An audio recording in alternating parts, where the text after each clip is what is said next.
સ્વાગત છે exam today પર મિત્રો 18 એપ્રિલ 2026ના રિલેટિવ કરંટ અફેર્સની ડિસ્કશન આ વિડીયોમાં આપણે કરવાના છે, તો છેલ્લે સુધી વિડીયો સાથે બની રહેજો. કરંટ અફેર્સ ઇમ્પોર્ટન્ટ ટોપિક છે, દરેક એક્ઝામમાં પ્રશ્ન પૂછવામાં આવે છે. ટોપિક પર આવીએ. ક્વેશ્ચન નંબર 1 છે, હાલમાં વિશ્વ કલા દિવસ ક્યારે ઉજવવામાં આવ્યો? તો દર વર્ષે 15 એપ્રિલના રોજ વિશ્વ કલા દિવસ મનાવવામાં આવે છે. કલાત્મક કાર્ય અને સમાજ વચ્ચેના સંબંધને મજબૂત કરવા માટે દર વર્ષે 15 એપ્રિલે વિશ્વ કલા દિવસ ભારતભરમાં ઉજવવામાં આવે છે, દુનિયામાં ઉજવવામાં આવે છે. સેકન્ડ છે, હાલમાં ડોનાલ્ડ ટ્રમ્પે ક્યાં આર્ક ડી ટ્રમ્પ સ્મારકની યોજનાનું અનાવરણ કર્યું છે? તો અમેરિકન પ્રેસિડેન્ટ છે મિત્રો ડોનાલ્ડ જે ટ્રમ્પ, એમણે આર્ક ડી ટ્રમ્પ સ્મારક યોજનાની અનાવરણ ક્યાં કર્યું? રાઈટ આન્સર છે એમાં વોશિંગ્ટન ડીસી ખાતે, બરાબર, વોશિંગ્ટન ડીસી. યુએસએ પ્રમુખ ડોનાલ્ડ ટ્રમ્પે એક વિશાળ સોનાનો ઢોળ ચડાવેલી વિજય કમાન બનાવવાની યોજનાનું અનાવરણ કર્યું છે. આ કમાનને આર્ક ડી ટ્રમ્પ નામ આપવામાં આવશે અને તે વોશિંગ્ટન ડીસીમાં બનાવવામાં આવશે. હાલમાં ભારત સરકારે કેટલા કરોડ રૂપિયાના સ્ટાર્ટઅપ ઇન્ડિયા ફંડ 2.0ને સૂચિત કર્યું છે? તો રાઈટ આન્સર છે મિત્રોમાં 10,000. ભારત સરકાર દ્વારા 10,000 કરોડ રૂપિયાના સ્ટાર્ટઅપ ઇન્ડિયા ફંડ 2.0ને સૂચિત કરવામાં આવ્યું. વાણિજ્ય અને ઉદ્યોગ મંત્રાલયે 13 એપ્રિલ 2026ના રોજ ₹10,000 કરોડના કુલ ભંડોળ સાથે startup India fund of funds સૂચિત કર્યું છે, એટલે કે જારી કર્યું છે. ફોન નંબર છે, અર્થવાઇઝ અવોર્ડ્સ 2026 મેળવનાર ગોપાલપુરા પ્રાથમિક શાળા કયા જિલ્લામાં આવેલી છે? મિત્રો ગુજરાતનો પ્રશ્ન છે, સ્ટારમાં કરી દેજો આવેલો આ. રાઈટ આન્સર છે આમાં આણંદમાં. આણંદ તાલુકાની ગોપાલપુરા પ્રાથમિક શાળા પીએમશ્રીએ પર્યાવરણ સંરક્ષણ ક્ષેત્રે રાષ્ટ્રીય સ્તરે ગૌરવ વધાર્યું. આ શાળાને વર્ષ 2026 માટેના પ્રતિષ્ઠિત અર્થવાઇઝ એવોર્ડ્સ ફોર સ્કૂલ્સ વિજેતા તરીકે પસંદ કરવામાં આવી છે. ખૂબ ખૂબ ઇમ્પોર્ટન્ટ મિત્રો એક્ઝામની દ્રષ્ટિએ. વિદ્યાર્થી મિત્રો, સીસી, પીએસઆઈ, એલઆરડી, ગ્રામ સેવક, બરાબર, ઘણી બધી પરીક્ષાઓ અને એક્ઝામ ટુડેનું લેટેસ્ટ એક વર્ષનું કરંટ અફેર્સ, જેમાં ભારતનું કરંટ અફેર, ગુજરાતનું current affair, international current affair બધું જ તમને મળી જશે. જેટલા મહિનાની જોઈએ એટલા મહિનાની મળી જશે. એક મહિનાનો ચાર્જ ખાલી ₹25 છે. એકવાર ડેમો પીડીએફ જોવી હોય તો ડેમો પીડીએફ પણ જોઈ લેજો. ડેમો પીડીએફ માટે 9510411961 પર મેસેજ કરો. મારું કરંટ અફેર 100% દરેક પરીક્ષામાં પૂછાય છે, બરાબર. પીએસઆઈ, એલઆરડી, સીસી તમામ પરીક્ષાઓ માટે ખૂબ ખૂબ ખૂબ ઇમ્પોર્ટન્ટ રહેશે. એક વર્ષનો ચાર્જ ખાલી ₹250 છે. કોન્ટેક્ટ કરો 9510411961. 5 છે, હાલમાં વિક્ટર એક્સેલેશન નિવૃત્ત થયા છે. તેઓ કઈ રમતના પ્રખ્યાત ખેલાડી હતા? તો મિત્રો મહાન ખેલાડી અને 2 વખતના ઓલિમ્પિક ગોલ્ડ મેડલ વિજેતા, બેડમિન્ટન સાથે સંકળાયેલા એવા વિક્ટર એક્સેલ્સન હાલમાં નિવૃત્ત થયા છે. વિક્ટર એક્સેલ્સન ડેનમાર્કના ભૂતપૂર્વ પ્રોફેશનલ બેડમિન્ટન ખેલાડી છે, જેઓ 2 વખત ઓલિમ્પિક ચેમ્પિયન, ટોક્યો 2020 અને પેરિસ 2024 તરીકે જાણીતા છે. તેઓ 2 વાર વર્લ્ડ ચેમ્પિયન અને 4 વાર યુરોપિયન ચેમ્પિયન પણ રહી ચૂક્યા છે. 6 છે, હાલમાં કયા કેન્દ્રશાસિત પ્રદેશમાં હિમ સરોવર પ્રોજેક્ટનું ઉદ્ઘાટન કરવામાં આવ્યું? તો રાઈટ આન્સર છે મિત્રો આમાં લદ્દાખમાં. કેન્દ્રશાસિત પ્રદેશ છે મિત્રો લદ્દાખમાં હિમ સરોવર પ્રોજેક્ટનું હાલમાં ઉદ્ઘાટન કરવામાં આવ્યું. આ પ્રોજેક્ટ લદ્દાખમાં પાણીની તંગી દૂર કરવા માટે, ગ્લેશિયર અને બરફના પાણીનું સંગ્રહ કરવા માટે શરૂ કરવામાં આવ્યું છે. સ્ટારમાં કરજો, લદ્દાખ એક કેન્દ્રશાસિત પ્રદેશ છે, પહેલાં એ જમ્મુ કાશ્મીરનો ભાગ હતો. 7 છે, હાલમાં કયા રાજ્યમાં બોહાગ બિહુ ઉત્સવ ઉજવવામાં આવ્યો છે? બોહાગ બિહુ ઉત્સવ કયા રાજ્યમાં ઉજવવામાં આવ્યો? તો રાઈટ આન્સર છે મિત્રોમાં અસમ રાજ્યમાં. અસમ રાઈટ આન્સર છે. બોહાગ બિહુ, જેને રોંગાલી બિહુ તરીકે પણ ઓળખવામાં આવે છે, તે 14 એપ્રિલથી સમગ્ર આસામમાં ખૂબ જ ઉત્સાહ સાથે ઉજવવામાં આવ્યો, બરાબર. મિત્રો આસામનું કેપિટલ છે દિસપુર. સીએમ છે હેમંત બિસ્વા શર્મા. રાજ્યપાલ છે લક્ષ્મણ આચાર્ય. 8 નંબર છે, હાલમાં માર્ચ 2026 માટે આઈસીસી પ્લેયર ઓફ ધ મંથનો ખિતાબ કોણે જીત્યો? પ્રશ્ન છે, માર્ચ 2026 માટે આઈસીસી પ્લેયર ઓફ ધ મંથનો ખિતાબ કોણે જીત્યો? રાઈટ આન્સર છે એમાં સંજુ સેમસન અને અમિલિયા કેર, બરાબર. સંજુ સેમસન મિત્રો ભારતના ખેલાડી છે અને પુરુષ છે. અમિલિયા કેર ન્યૂઝીલેન્ડની છે અને મહિલા ખેલાડી છે.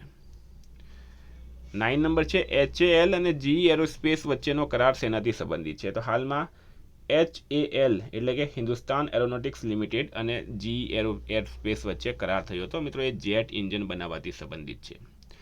હિન્દુસ્તાન એરોનોટિક્સ લિમિટેડ અને GE એરોસ્પેસ વચ્ચેનો કરાર લડાકુ વિમાનો માટેના એન્જિનના ઉત્પાદન સાથે સંબંધિત છે. ખાસ કરીને આ કરાર હેઠળ ભારતમાં F414 જેટ એન્જિનનું ઉત્પાદન કરવામાં આવશે, જે તેજસ MK2 જેવા આધુનિક લડાકુ વિમાનોમાં ઉપયોગ થશે. 10 નંબર છે સ્થાનિક ક્રિકેટરો માટે વાર્ષિક કરાર પ્રણાલી રજૂ કરનાર પ્રથમ રાજ્ય ક્રિકેટ સંસ્થા કઈ છે? તો રાઈટ આન્સર છે આમાં Mumbai cricket association. Mumbai cricket association આ સંસ્થાએ 2026-27 સિઝનથી ડોમેસ્ટિક ખેલાડીઓ માટે ગ્રેડ આધારિત વાર્ષિક કોન્ટ્રાક્ટ સિસ્ટમ શરૂ કરી, જે ભારતમાં પ્રથમ વખત કોઈ રાજ્ય ક્રિકેટ સંસ્થા અમલમાં મૂકી છે. 11 છે ઓપન એઆઈ દ્વારા લોન્ચ કરાયેલું નવું સાયબર સુરક્ષા એઆઈ મોડેલ કયું છે? તો રાઈટ આન્સર છે જીપીટી 5.4 સાયબર. બરાબર, GPT 5.4 cyber. GPT 5.4 cyber. GPT 5.4 cyber આ મોડેલ ખાસ કરીને સાયબર સુરક્ષા માટે બનાવવામાં આવ્યું. તેમાં નીચેના મુખ્ય ઉપયોગો છે. મિત્રો, બગ શોધવામાં, બરાબર, ટેકનોલોજીનો સારી રીતના ઉપયોગ કરવામાં આ જે એઆઈ મોડેલ છે. અને આ એઆઈનું પૂરું નામ શું થાય? Artificial intelligence. એ પણ તમારે ખાસ યાદ રાખવાનું, એક્ઝામમાં પૂછાય છે. 12 નંબર છે ભારતની સત્તાવાર મુલાકાતે આવેલા ઓસ્ટ્રિયાના ફેડરલ ચાન્સલર કોણ છે? તો રાઈટ આન્સર છે એમાં ક્રિશ્ચિયન સ્ટોકર. ક્રિશ્ચિયન સ્ટોકર ઓસ્ટ્રિયાના રાજકારણી છે અને તેઓ ઓસ્ટ્રિયન પીપલ્સ પાર્ટી સાથે જોડાયેલા છે. તેઓએ તાજેતરમાં ઓસ્ટ્રિયાના ફેડરલ ચાન્સલર તરીકે કાર્યભાર સંભાળ્યો છે. 13 નંબર છે હાલમાં નાણાકીય વર્ષ 2025-26માં વૈશ્વિક સ્તરે પેટન્ટ ફાઇલ કરવામાં ભારતનો ક્રમ શું છે? પ્રશ્ન છે FY 2025-26માં વૈશ્વિક સ્તરે પેટન્ટ ફાઇલ શરૂ કરવામાં. બરાબર, તો રાઈટ આન્સર છે ભારત મિત્રો 6ઠા ક્રમે છે. બરાબર, ભારતે 63,000 પ્લસ પેટન્ટ અરજીઓ સાથે વિશ્વમાં 6ઠું સ્થાન મેળવ્યું. હાલમાં FICCI ફિકીના મહાસચિવ તરીકે કોની નિમણૂક કરવામાં આવી? તો અનંત સ્વરૂપની નિમણૂક કરવામાં આવી છે. હવે મિત્રો, ફિકી વિશે તમને માહિતી આપું. ઘણી વખત એક્ઝામમાં ફૂલ ફોર્મ પૂછવામાં આવે. Federation of Indian chambers of commerce and industry ફિકીનું પૂરું નામ છે અને એનું મુખ્યાલય આવેલું છે મિત્રો ન્યૂ દિલ્હી ખાતે. 15 છે હાલમાં ગોદરેજ ઇન્ડસ્ટ્રીઝ બોર્ડના નવા અધ્યક્ષ તરીકે કોની નિમણૂક કરવામાં આવી? તો રાઈટ આન્સર છે મિત્રો પિરોજસા ગોદરેજ. પિરોજસા ગોદરેજ. ગોદરેજ ઇન્ડસ્ટ્રીઝ બોર્ડના નવા અધ્યક્ષ તરીકે પિરોજસા ગોદરેજની હાલમાં નિમણૂક કરવામાં આવી છે. ખૂબ ખૂબ ઇમ્પોર્ટન્ટ, સ્ટાર માર્ક કરી દેજો. આવેલો આગામી આઈસીસી મહિલા T20 વર્લ્ડ કપ 2026નું આયોજન કયો દેશ કરશે? તો મિત્રો ઇંગ્લેન્ડ અને વેલ્સ આ બંને દેશોમાં આઈસીસી મહિલા T20 વર્લ્ડ કપ 2026નું આયોજન થશે. 12 જૂનથી 5 જુલાઈ 2026 દરમિયાન 12 ટીમો ભાગ લેશે. તો આ તમારે યાદ રાખવાનું છે. આઈસીસી એટલે કે ઇન્ટરનેશનલ ક્રિકેટ કાઉન્સિલ, એની સ્થાપના 1909માં થઈ હતી, 1909માં. 17 છે માર્ચ 2026માં ભારતનો બેરોજગારી દર કેટલો રહ્યો? તો 5.1%. મિત્રો, આ આંકડો પિરિયોડિક લેબર ફોર્સ સર્વેના તાજા ડેટા મુજબ છે. ફેબ્રુઆરી 2026માં તે લગભગ 4.9% હતો, એટલે માર્ચમાં થોડો વધી ગયો છે. તો મિત્રો, આ હતા કરંટ અફેર્સના પ્રશ્નો. વાત કરીએ રિવિઝનની. તો ફ્રેન્ડ 17 એપ્રિલ 2026 આપણે આવી ગયા છે રિવિઝન પર. વિશ્વ અવાજ દિવસ ક્યારે ઉજવવામાં આવ્યો? 16 એપ્રિલે. પરમાણુ ઉર્જા આયોગના અધ્યક્ષ અજીત કુમાર મોહંતી બન્યા. ઇસ્માઇલ ઉમર ગુએલેને કયા દેશના રાષ્ટ્રપતિ તરીકે નિયુક્ત કરવામાં આવ્યા? જીબુતી. હાલમાં સેમિકન્ડક્ટર ફેબ્રિકેશન પ્લાન્ટ માટે ભારતના પ્રથમ સેજને ક્યાં સ્થળે મંજૂરી આપવામાં આવી? ધોલેરા.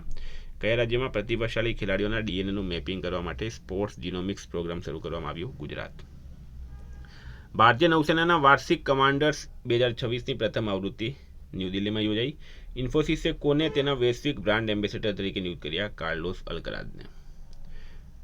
કયા દેશમાં એશિયાના સૌથી લાંબા એલિવેટેડ વન્યજીવન કોરિડોરનું ઉદ્ઘાટન કરવામાં આવ્યું? ભારત. રાઈટ આન્સર છે ઓસ્ટ્રેલિયાના કયા રાજ્યમાં 16 વર્ષથી ઓછી ઉંમરના બાળકો માટે બાઇક ચલાવવા પર પ્રતિબંધ મૂકવામાં આવ્યો? ક્વીન્સલેન્ડ.